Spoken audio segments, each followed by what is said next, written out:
Bhanuprasad ready అవ్వు. ఓకేనా? నీ స్క్రీన్ షాట్ తీయడానికి ఓపెన్ చేయు.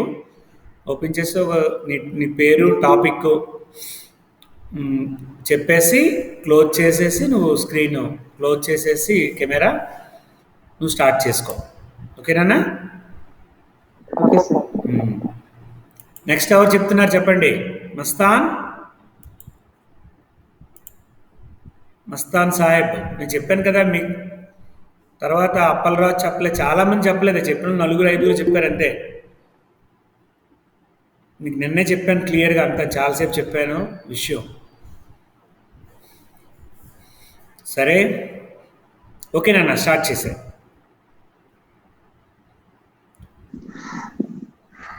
Good. Good afternoon sir. Good afternoon friends. నా పేరు గిడుతూరు భానుప్రసాద్. నేను థర్డ్ బీకామ్ చదువుతున్నాను. నేను ఇప్పుడు చెప్పబోయే టాపిక్ ఆడిటింగ్లోని ప్రయోజనాలు, పరిమితులు. గుడ్.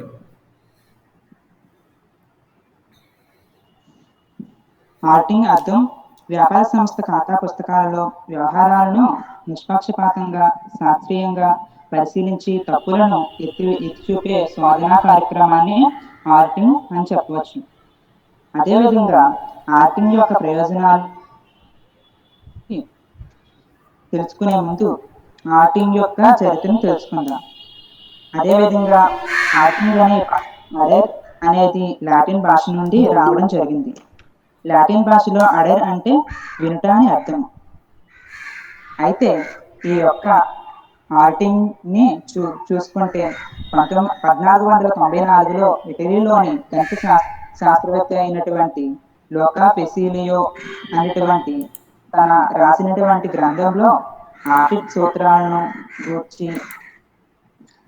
గూర్చి వివరించడం జరిగింది అని చెప్పవచ్చు. దీన్ని బట్టి మనకి ఆడిట్ అనేది 15వ శతాబ్దంలోనే ఉందని చెప్పవచ్చు. అదేవిధంగా ఈ ఆడిట్ యొక్క ప్రయోజనాలు, లోపాలను చర్చించుకుందాం. ఆడిట్ యొక్క ప్రయోజనాలు తెలుసుకునే ముందు ఒక విషయం గుర్తుపెట్టుకోవాలి. ఆడిట్ అనేది విలాసం కాదు, ఇది అత్యవసరం అనేది మనందరం కూడా గుర్తుపెట్టుకోవాలి. ప్రయోజనాలు చూసుకున్నట్లయితే మొట్టమొదటిది యజమానులకు, వాటాదారులకు భరోసా ఇస్తుంది. యజమానులకు, వాటాదారులకు ఒక కంపెనీ అనేది సక్రమంగా జరుగుతుందా లేదా, సక్రమంగా నడవటం లేదా అనేటువంటి చిన్న చిన్న అనుమానాలు ఉండొచ్చు. కానీ ఎప్పుడైతే సమర్థవంతమైన ఆడిటింగ్ జరుగుతుందో చిన్న చిన్న లోపాలు ఉన్నటువంటి వాటి అన్నిటినీ ప్రశ్నించడం జరుగుతుంది. తద్వారా యజమానులకు, వాటాదారులకు కానీ పూర్తి స్థాయి నమ్మకం ఈ ఆడిటింగ్ జరగడం వలన యజమానులకు, వాటాదారులకు భరోసా అనేది ఇస్తుంది అని చెప్పవచ్చు. అలాగే రెండవ ప్రయోజనం తప్పులను, మోసాలను నివారిస్తుంది. ఇక్కడ ఏదైనా సరే ఒక పుస్తకాలలోని కానీ లేక వ్యవహారాలలోని ఏదైనా సరే తప్పులు కానీ పొరపాట్లు కానీ చేస్తే ఈ ఆడిటింగ్ ద్వారా బయటపడతాయి. అదేవిధంగా మోసాలను చేస్తే అవి బయటపడతాయి అని చెప్పవచ్చు. తప్పులు అంటే తెలియకుండా అజాగ్రత్త వలె చేసే దానిని తప్పులు అని అంటారు. మోసాలు అంటే తెలిసి ఉద్దేశపూర్వకంగా చేసేటువంటి తప్పులను మోసాలు అని అంటారు. అలాగే మూడవ ప్రయోజనం తగాదాలను పరిష్కరిస్తుంది. తగాదాలని పరిష్కరించడం కావడం అనేది భాగస్వామ్య వ్యాపారంలో భాగస్తులకి ఒకరి మధ్య ఒకరికి తగాదాలు ఏర్పడతాయో అప్పుడు ఈ ఆడిటింగ్ అనేది చాలా మట్టుకు తగాదాలను పరిష్కరిస్తుంది. అలాగే నాలుగవ ప్రయోజనం విధానాలకు మెరుగు తోడ్పాటు. ఆర్థిక పరమైన లోటుపాట్లు కానీ, అకౌంటింగ్లోని ఏ విధంగా లోటుపాట్లు కానీ ఉంటే అవన్నిటినీ సరిచేయడానికి, భవిష్యత్తులో ఇంకా బాగా ఉండడానికి అనేక సలహాలను కూడా ఈ ఆడిట్ అనేది విధానాల మెరుగుకు తోడ్పాటు అనేది చేస్తుంది. ఐదవ ప్రయోజనం బీమా క్లెయిమ్లకు అవసరం.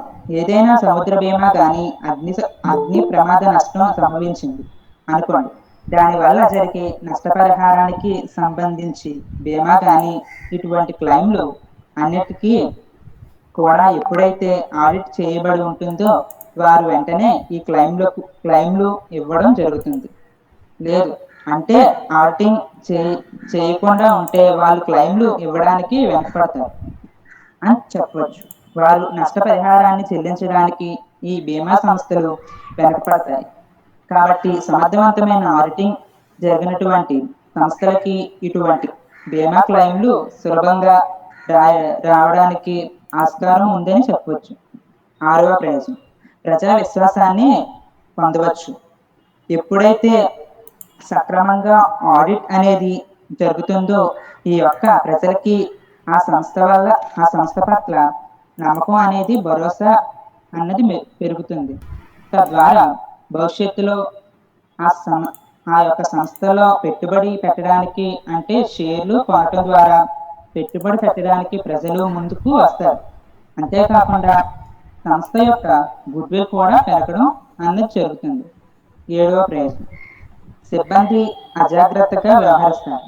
ఎప్పుడైతే ఎటువంటి ఆడిట్ లేకపోతే సిబ్బంది ఈ సంస్థ మన పట్ల పెద్దగా పట్టించుకోలేదు అని చెప్పి అనేక తప్పులు తెలిసి లేదా తెలియకుండా చేయడానికి ఆస్కారం అనేది ఉందని చెప్పవచ్చు. కానీ ఎప్పుడైతే సక్రమంగా ఆడిట్ జరుగుతుందో వారి యొక్క తప్పులు అనేవి చేసి ఉంటే అవి బయటపడతాయని సిబ్బంది అనే వారు జాగ్రత్తగా నడుచుకుంటారు. చివరి ప్రయోజనం అయినటువంటి బ్యాంకులకు, రుణదాతలకు భరోసా ఇస్తుంది. ఎప్పుడైతే సమర్థవంతమైన ఆడిట్ జరుగుతుందో మనకి రుణాలు కావాలంటే బ్యాంకులు నేరుగా రుణాలను ఇవ్వడానికి ఆస్కారం అన్నది ఉందని చెప్పవచ్చు. అదేవిధంగా మన దగ్గర డిబెంచర్ దారులు అంటే ఎవరైతే రుణపత్రాలను కొంటారో వారు కూడా ఈ ఆడిట్ సక్రమంగా జరిగినప్పుడు బ్యాంకులకు, రుణదాతలకు భరోసాని అందిస్తుంది అని చెప్పవచ్చు. అదేవిధంగా ఇవన్నీ ప్రయోజనాలను చెప్పుకోవచ్చు. అదేవిధంగా ఈ ఆడిట్ లో కూడా కొన్ని పరిమితులు కూడా ఉండడం జరిగింది. అన్ని మొదటి పరిమితి, అన్ని మోసాలను, లోపాలను బహిర్గతం చేయలేదు. ఖాతాలను రాసేటప్పుడే ఒక యుక్తితో రాస్తే ఎటువంటి పరిస్థితుల్లో బయటపడకూడదు. ఒక మోసపూరితమైన విధానాల్లో ఖాతాను రాస్తే అన్నిటినీ కూడా ఆడిటింగ్ లో బహిర్గతం పరచడం అనేది సాధ్యం కాకూడదు. ఇది ఒక పరిమితిగా చెప్పవచ్చు. 2వ పరిమితి, కావాల్సినంత సమాచారం లభ్యమవ్వదు. ఈ యొక్క ఉద్దేశపూర్వకంగా లేదా ఈ కంపెనీలు పూర్తి సమాచారాన్ని ఆడిటర్ కి అందజేస్తేనే ఆడిటింగ్ అనేది సక్రమంగా, నిర్మాణాత్మకంగా సాగుతుంది అని చెప్పవచ్చు. కానీ వాళ్ళు ఇచ్చిన సమాచారం అనేది అరకొరగా ఇవ్వడం అనేది జరిగితే ఈ పూర్తిగా ఆడిటింగ్ అనేది సక్రమంగా సాధ్యం కాదు అనేది చెప్పవచ్చు. ఆడిటింగ్ లో 2వ పరిమితిగా చెప్పవచ్చింది దీన్ని. ఆ తర్వాత ఇంకొక పరిమితిని చూసుకున్నట్లయితే ఆడిటింగ్ అన్నది పంచనామా లాంటిది. తప్పులు జరిగిపోయిన తర్వాత వాటిని శోధించి మాత్రం ఏం ప్రయోజనం ఉంది అనేది విమర్శ కూడా ఈ ఆడిటింగ్ మీద ఉంది. ఆడిటింగ్ అనేది ఒక పంచనామా లాంటిది. ఇది ఏమైనప్పటికీ ఆధునిక సమాజంలో లేక ఆధునిక వ్యాపారంలో ఆడిటింగ్ అనేది అత్యంత కీలక పాత్రను పోషిస్తుందని చెప్పవచ్చు. Thank you sir. Thank you friends. Very good.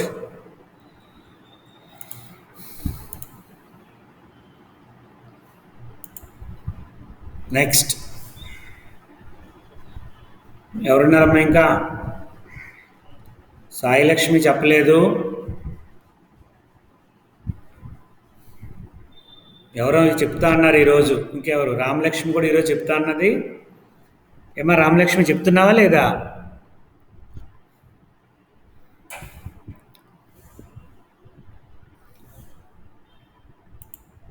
తలుపులు వేసుకుని పడుకున్నట్టున్నారు అందరు చక్కగా.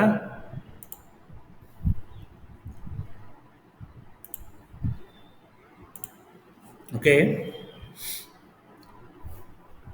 వెరీ గుడ్, బాగా చెప్పాడు. ఆడిట్కి సంబంధించినటువంటిది ఓకే, సెకండ్ యూనిట్లో కొన్ని క్వశ్చన్స్ ఉన్నాయి, ఒకసారి ఎక్స్ప్లెయిన్ చేస్తాను.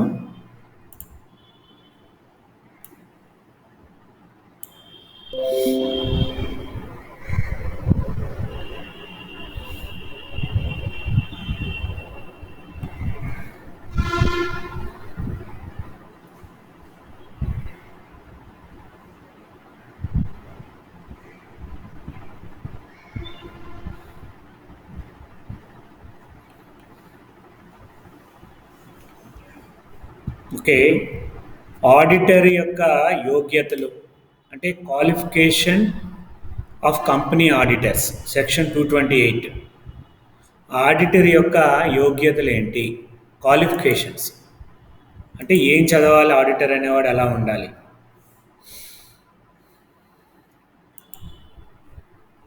కంపెనీ ఆడిటర్ యొక్క యోగ్యతలు చూడండి, సొంత వ్యాపార సంస్థలు కానీ భాగస్వామ్య వ్యాపార సంస్థలు కానీ ఖాతా పుస్తకాలకి శాసనాత్మకమైన అర్హతలు ఏమీ ఉన్నటువంటి ఆడిటర్ అవసరం లేదు. దేనికి, సొంత వ్యాపారాన్ని భాగస్వామి కానీ కంపెనీలకి తప్పనిసరిగా ఆడిట్ చేయించుకోవాలంటే కొన్ని యోగ్యతలు అనేవి ఉండాలి, క్వాలిఫికేషన్స్ ఆడిటర్కి ఉండాలి. అవి ఏ విధంగా ఉండాలి? First, chartered accountant. ఈ ఆడిటర్ ఏమై ఉండాలి? చార్టర్డ్ అకౌంటెంట్ అయి ఉండాలి. అంటే చార్టర్డ్ అకౌంటెంట్ చదివిన వ్యక్తి ఉండాలమ్మా, కోర్సు పూర్తి చేసిన వ్యక్తి అయి ఉండాలి. అలాగే చార్టర్డ్ అకౌంట్ చట్టం 1949 ప్రకారము అతడు చార్టర్డ్ అకౌంటెంట్ చేసిన వ్యక్తి ఉండాలి.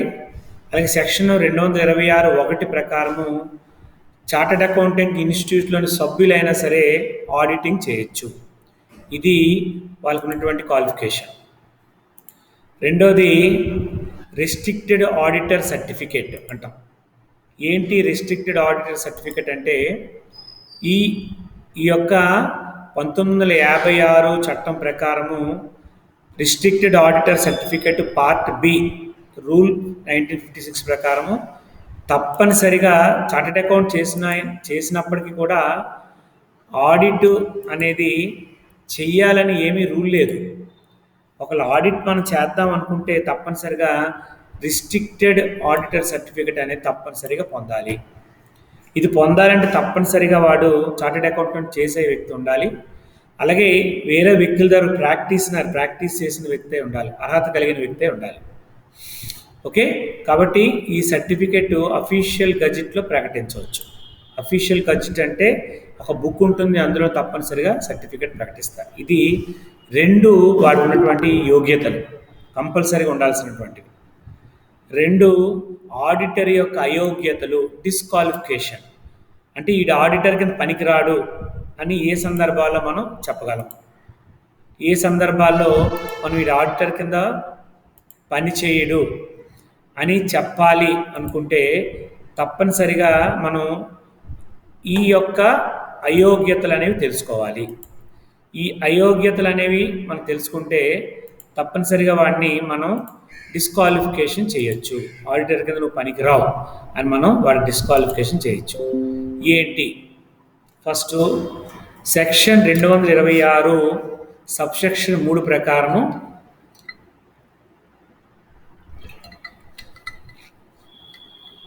కంపెనీ అండ్ ఆడిటర్గా నియమించిన వ్యక్తి ఈ క్రింది వ్యక్తుల్లో ఎటువంటి యోగ్యత లేదు.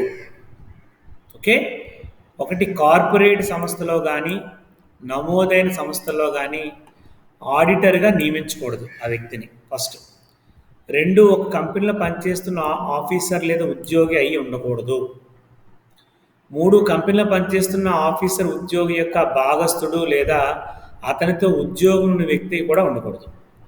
ఒకవేళ కంపెనీని పనిచేయట్లేదండి అని చెప్పినా ఆ కంపెనీలో భాగస్థుడై అసలు ఉండకూడదు. 4, కంపెనీకి 1000కి మించి బాకీ పడి ఉన్న వ్యక్తి, అంతేకాకుండా ఇతర వ్యక్తులకు బాకీ పడిన సందర్భాలు అతను 1000 రూపాయలకు మించి గ్యారంటీ కానీ హామీ కానీ ఇచ్చిన వ్యక్తి ఉండకూడదు. అంటే ఎక్కడ నువ్వు బాకీ ఉండకూడదమ్మా. 1000 రూపాయలు కూడా అంటే అర్థం ఏంటి? అంత తక్కువ కూడా నువ్వు బాకీ అనేది అంత కూడా ఉండకూడదు. రెండోది, ఎవరైనా బాకీ పడిన వ్యక్తులు ఉంటే వాళ్ళకి నువ్వు షూరిటీ సంతకాలు పెట్టే వ్యక్తి ఉండకూడదు. నేను తీరుస్తాను ఆ బాకీ అని చెప్పి సంతకం పెడతాను చూసామా, గ్యారంటీలు ఇస్తాం కదా, అలా చేసిన వ్యక్తి అయి కూడా ఉండకూడదు. 5, కంపెనీకి సబ్సిడరీ కంపెనీ లేదా హోల్డింగ్ కంపెనీ లేదా హోల్డింగ్ కంపెనీ యొక్క మరి సబ్సిడరీ కంపెనీ యొక్క ఆడిటర్గా ఉండకూడదు. ఏదైనా కంపెనీ ఆడిటర్గా ఆల్రెడీ పనిచేసిన అయితే ఉండకూడదు. ఇవి అయోగ్యతలు, ఒక ఆడిటర్గా ఉండకూడనటువంటి పనులు. 3, ఆడిటర్ యొక్క అధికారాలు లేదా హక్కులు. Rights and powers of auditor ఉన్నాయి ఆడిటర్కి. 1, కంపెనీ పుస్తకాలను, ఓచర్లను తనిఖీ చేసే హక్కు. చూసారా, కంపెనీ ఆడిటర్ అనేవాడికి తప్పనిసరిగా ఏ కంపెనీకైనా వెళ్ళి వాళ్ళ పుస్తకాలను, వాళ్ళ ఓచర్లను తనిఖీ చేయొచ్చు. దాన్ని ఆపే అధికారం ఎవరికీ లేదు. 2, అధికారుల నుండి సమాచారాన్ని పొందే హక్కు. ఎవరైతే అధికారులు ఉంటారో కంపెనీలో పనిచేసే వాళ్ళ అధికారులు, వాళ్ళ నుంచి ఏ సమాచారమైన అడిగి తెలుసుకునే హక్కు ఉంటుంది. నేను చెప్పను, నాకు తెలియదు, మీకు ఇవ్వను అని ఎవరు అనకూడదు. తప్పనిసరిగా ఆయన చెప్పిన సమాచారాన్ని అంతా కూడా తప్పనిసరిగా ఆయనకి ఇవ్వాలి. నెక్స్ట్, సాధారణ సమావేశము నోటీసును స్వీకరించడానికి, సమావేశానికి హాజరు కావడానికి హక్కు. సాధారణ సమావేశాలంటే బోర్డ్ ఆఫ్ డైరెక్టర్లు వాటాదారుల సమావేశాన్ని ఏర్పాటు చేస్తారు. అందులోని వారి యొక్క డైరెక్టర్లను ఎన్నుకుంటారు ఆ ఓటింగ్లో. అలాగే కొత్త కొత్త తీర్మానాలు ఏమైనా ఉంటే ఆ తీర్మానాలు కూడా చేస్తారు కంపెనీకి సంబంధించి. అలాగే ఎంత డివిడెంట్ అనేది పంచుకోవాలి అనేది కూడా నిర్ణయించుకుంటారు. ఇలాంటి అన్నీ కూడా మాట్లాడుకోవడానికి సర్వసభ్య సమావేశం ఏర్పాటు చేసుకుంటారు. అలాంటి సమావేశానికి ఇతను హాజరయ్యే హక్కు కూడా ఉంటుంది. ఇతను ఎవరు, కంపెనీలో సభ్యుడు కాదు కదా, నువ్వు అటెండ్ అవ్వకూడదు అని చెప్పకూడదు, తప్పనిసరిగా హాజరవ్వచ్చు. అలాగే ముగింపు ఖాతాలలో పొందవలసినటువంటి సమాచారం పొందే హక్కు. ముగింపు లెక్క, లాభ నష్టాల ఖాతా, ఆస్తులపటి సమాచారం ఏదైనా కావాలంటే అది తప్పనిసరిగా అడిగి తెలుసుకొని తెప్పించుకొని చూసే హక్కు ఈ ఆడిటర్లకు ఉంటుంది.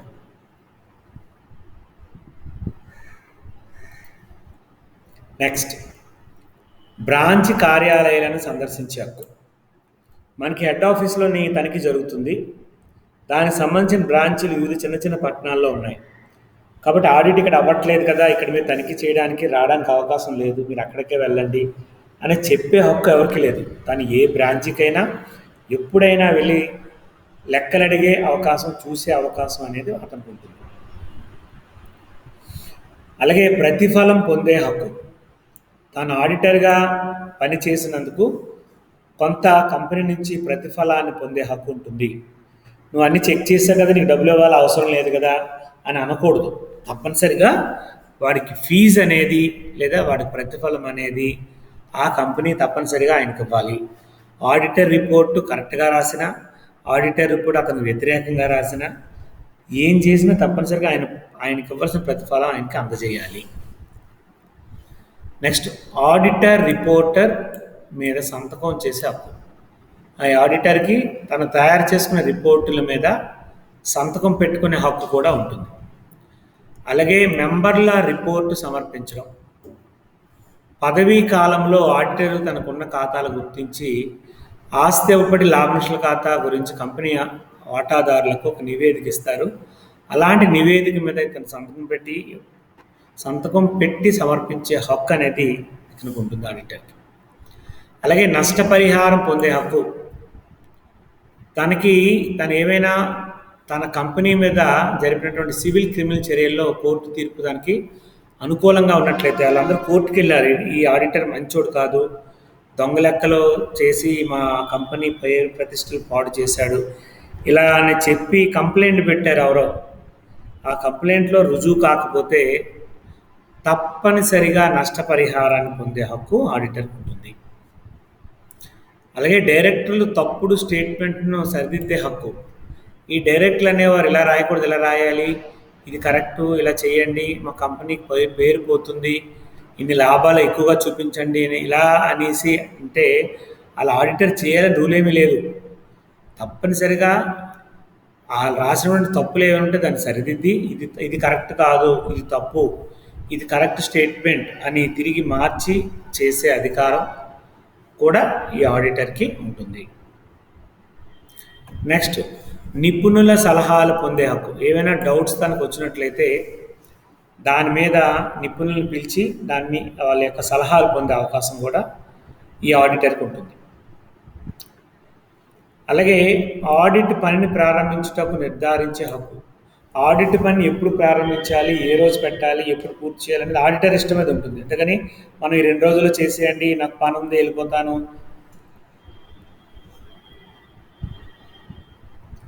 ఇలా చెప్పి వాడిని ఆపే హక్కు మనకు లేదు. వాడు ఎప్పుడైనా పని ప్రారంభించవచ్చు, ఎప్పుడైనా విచారించవచ్చు మనల్ని. అలాగే స్పెషల్ ఆడిటర్ అధికారాలు. ఒక కంపెనీ వ్యవహారాలు సక్రమంగా లేవని భావిస్తే కేంద్ర ప్రభుత్వం ఏం చేస్తుందంటే ఒక ప్రత్యేక పరిస్థితిలో కరెక్ట్ ఒక ఆడిటర్ని నియమిస్తుంది ఆ కంపెనీ మీద చెక్ చేయడానికి. ఓకే, అలాగే స్పెషల్ ఆడిటర్ అనేవాడు పోస్టులో మనం ఉంటే తప్పనిసరిగా అన్ని అధికారుల విధులు, ఆడిటర్కు ఉన్న అన్ని అధికారుల విధులు ఏమున్నాయో అవన్నీ కూడా ఈ స్పెషల్ ఆఫీసర్కి ఉంటాయి. అలాగే కాస్ట్ అకౌంట్స్ ఆడిటర్ అధికారాలు. కేంద్ర ప్రభుత్వం ఒక ఉత్పత్తి, ప్రాసెసింగ్, గనుల తవ్వకు నిర్వహించే కంపెనీలు ఏవైతే ఉంటాయో అలాంటి కంపెనీలకు సంబంధించి కాస్ట్ అకౌంట్ ఆడిట్ జరపవలసిన కంపెనీలను ఆదేశిస్తుంది. అలాగే సెక్షన్ 233B కింద అలాంటి పక్షంలో సాధారణ సమావేశంలో కాస్ట్ అకౌంటెంట్ ఆడిటర్లని నియమించుకున్న హక్కు ఉంటుంది కంపెనీకి. దాని ద్వారా అతడు తన కార్యకలాపాలని జరుపుకోవచ్చు. అలాగే ఆడిటర్ లీవ్ హక్కు, ఆడిటర్ లీన్ హక్కు ఉంటుంది. అంటే తమ ఆడిటర్ చేసిన పుస్తకాల మీద ఆడిటర్కు లీన్ హక్కు కలదని అనువాదించిన విషయం. అంటే కంపెనీ చట్టం సెక్షన్ 209 ప్రకారము కంపెనీ ఖాతా పుస్తకాలు, రిజిస్టర్లు, ఆఫీసులోకి సంబంధించినటువంటి కానీ డైరెక్ట్ నియమించిన మరొక స్థలంలో కానీ అన్ని వేళ డైరెక్టర్లకి తనిఖీ చేయడానికి వీలుగా ఉంచాలి. అందువల్ల ఆడిట్ చేసిన పుస్తకాల ఖాతాలపై లీన్ హక్కు లేదని స్పష్టమవుతున్నది. అయితే ఈ పుస్తకాలను రాసిన అకౌంట్లకు ఆ హక్కు ఉన్నదని కోర్టులో తీర్పుల ద్వారా మనకు తెలుస్తుంది. కాబట్టి ఈ ఆడిటర్కి లీన్ హక్కు కూడా ఉంటుంది. అలాగే ఆడిటర్ యొక్క విధులు, okay, duties of company auditor యొక్క విధులేంటి? 2 రకాల విధులు ఉన్నాయమ్మా. కంపెనీ చట్టం ప్రకారం విధులు, న్యాయస్థానాల తీర్పు మేరకు నిధులు. 2 రకాల విధులను నిర్వహిస్తుంది. ఒకటి, కంపెనీల చట్టం 1956 ప్రకారం విధులు ఏ విధంగా ఉంటాయి అన్నట్లయితే, మొదటిది రిపోర్టు సమర్పించే విధి. తప్పనిసరిగా తాను వెరిఫికేషన్ చేసిన కంపెనీకి సంబంధించినటువంటి ఫైనల్ రిపోర్టు అది నచ్చినా నచ్చకపోయినా ఆ రిపోర్టుని తప్పనిసరిగా సమర్పించాలి ఆడిటర్ అనేవాడు. అందులో లాభనష్ట ఖాతాలో కానీ లేదా కంపెనీ సంబంధించినటువంటి ఖాతాల్లో కానీ యథార్థ సమన్యాయం ఉన్నదా లేదా చూసుకోవాలి. కరెక్ట్గా వాళ్ళు ఇచ్చిన ఇన్ఫర్మేషన్ సరిపోయిందా లేదా, ప్రభుత్వానికి ఏమైనా మోసం చేస్తున్నారా, అలాంటి విషయాలు గమనించాలి. 2, ఆస్తి అప్పుల పట్టి కూడా యథార్థంగా ఉందో లేదో చూసి సమర్పించాలి. 3, ఆడిటర్ ఆశయాల నిమిత్తం పరిజ్ఞానం, నమ్మకం మేరకు యావత్ సమాచారం వివరణ పొందాడా లేదా చూడాలి. ఏదైనా సమాచారాన్ని వివరణ కావాలంటే వివరణ రాసి ఆ కంపెనీ వ్యక్తుల నుంచి ఆ సమాచారం మనం పొందొచ్చు. అలా ఈ విధంగా కొన్ని ఉన్నాయి. 2, శాసనాత్మక రిపోర్టును ధృవీకరించే హక్కు, ఇదొకటి కూడా వాడికి ఉండే హక్కు. సెక్షన్ 165 ప్రకారం ఆడిటరు శాసనాత్మక రిపోర్టును క్రింది విషయాలు యథార్థాన్ని ధృవీకరిస్తాడు. ఏంటి అవి? శాసనాత్మక సంబంధించినటువంటి రిపోర్ట్స్లో ధృవీకరించినటువంటి పనులేంటి? ఫస్ట్, నగదును కానీ ఇతర ప్రతిఫలాన్ని కానీ కేటాయించిన వాటాల సంఖ్య కానీ తీసుకోకూడదు. 2, కేటాయించిన వాటాలను కంపెనీ వసూలు చేసిన నగదు, కంపెనీ వసూలు చేసిన చెల్లింపులపై నివేదిక. ఇవి ఇవి తప్పనిసరిగా శాసనాత్మక ధృవీకరించే విధులు కింద మనం చెప్పొచ్చు. అలాగే ఆడిటర్ అధికారాలు లేక హక్కులు లేదా అధికారాలు కొన్ని ఉన్నాయి. అవన్నీ ఆల్రెడీ ఇప్పుడు మనం చూసిన కంపెనీ పుస్తకాలు తనిఖీ చేసే హక్కు, సమాచారం పొందే హక్కు, సాధారణ సమావేశాలు నోటీస్ స్వీకరించే హక్కు, నిపుణుల అభిప్రాయాలను పొందే హక్కు, అలాగే ముగింపు ఖాతాలు పొందుపరచు సమాచారాన్ని నుంచి హక్కు, అలాగే ప్రతిఫలం పొందే హక్కు, అలాగే ఆడిటర్ నివేదిక ఇతర అంశాలపై సంతకం చేసే హక్కు కూడా ఆడిటర్కి ఉంటుంది. ఇది ఆడిటర్కి ఉన్నటువంటి హక్కుల కింద మనం చెప్పొచ్చు. అలాగే ఆడిటర్కి ఉన్నటువంటి బాధ్యతలు మనకి చూడండి, ఒక చార్టు లాగా మనకి ఇచ్చాడు. బాధ్యతల్లో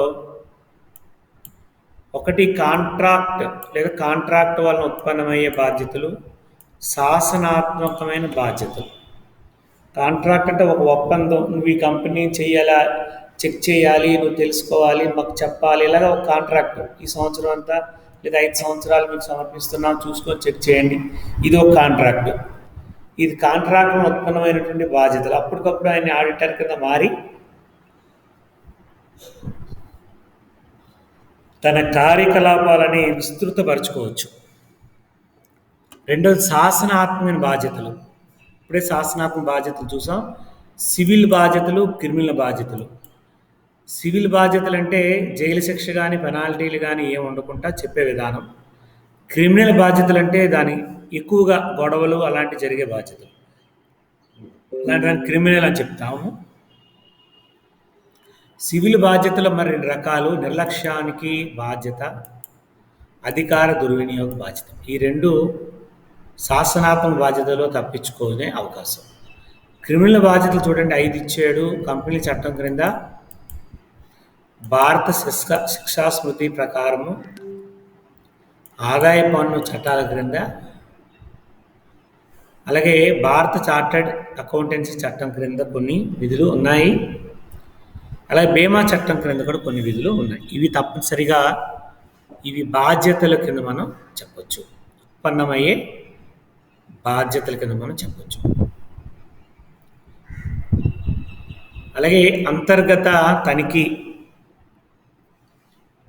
దాని లక్ష్యాలు, లాభ నష్టాలు, అదొక క్వశ్చన్ ఉందమ్మా.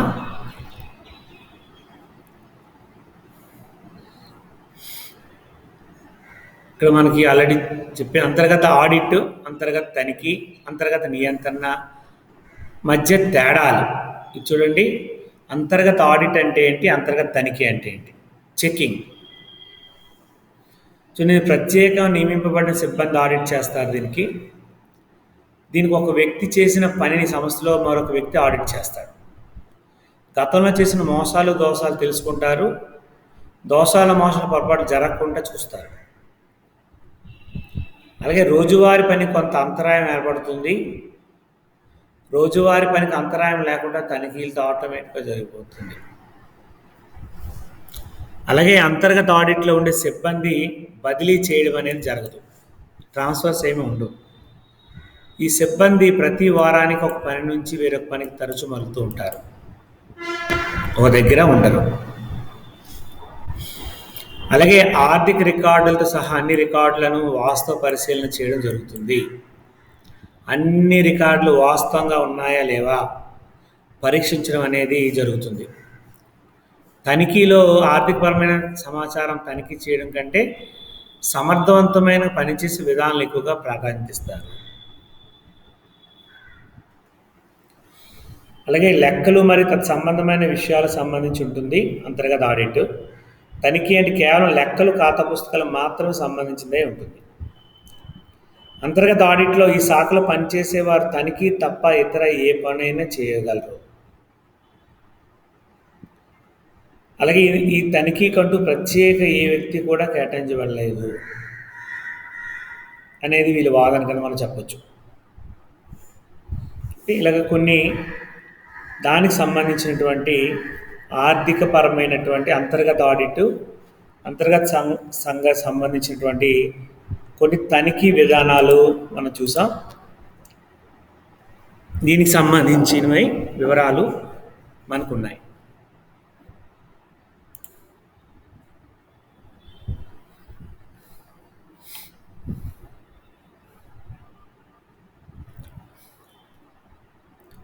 స్క్రీన్ ఆగిందా? ఓకేనమ్మా? Okay okay good. ఇది ఈరోజు ఉన్నటువంటి ఆడిట్కి సంబంధించినటువంటి వెరీ ఇంపార్టెంట్. సెకండ్ యూనిట్ కూడా రివిజన్ మనకి అయిపోయింది, థర్డ్ యూనిట్ సెకండ్ యూనిట్ కూడా. అలాగే ఓచర్స్ కూడా కొన్ని చెప్పాను. రిపోర్ట్స్ అనేవి ఉన్నాయి, అవి నెక్స్ట్ క్లాస్లో మీకు ఎక్స్ప్లెయిన్ చేస్తాను. మీకు మ్యాక్సిమము 10th 10వ తారీఖు వరకు ఉంటుందమ్మా. అంటే 7th మంగళవారం, ఇంకో 1 వీక్ మేబీ సండే తీసేగా 7 days వరకు ఉంటుంది క్లాసెస్ రివిజన్. ఈలోపు అయినవన్నీ అవుతాయి. ఓకేనా? ఓకేనమ్మా? Thank you so much.